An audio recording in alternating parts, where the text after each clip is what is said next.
नाज़रीन, अवामी न्यूज़ में ख़बरनि जो सिलसिलो जारी है। इन वक्त असीं तव्हांखे खिपरे खां ख़बर ॾींदा हलूं त सिंध तरक़ी पसंद पार्टी जे सरबराह डॉक्टर कादिर मंगसी जी 56 सालगिरह मल्हाई वई। हिन हवाले सां वधीक तफ़सील ॾिसूं था अवेस कुंभर जी रिपोर्ट में।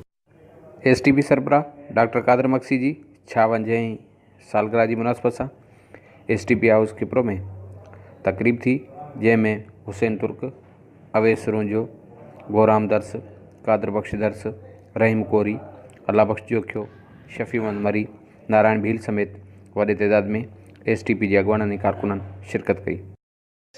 असांजो सिंध जो सरवाण आहे, असांजो क़ाइद आहे ऐं उन जे जेका 56 सालगिरह मल्हायूं पिया ऐं उन जे मौक़े ते शिरकत कई आहे दोस्तनि ऐं असांजे ऐं मल्हाईंदासीं रहंदासीं ऐं उन बहादुर शख़्स जी असांजे जे सिंध जी हक़नि लाइ वो जाखोड़ कई आहे। मोहतरम जनाब डॉक्टर कादिर मंगसी साहब जी 56 सालगिरह आहे। असांखे वॾी ख़ुशी आहे। असां पंहिंजे क़ौमी महबूब अॻवान सां वॾी मोहबत कयूं था ऐं सिंधी क़ौम करे थी।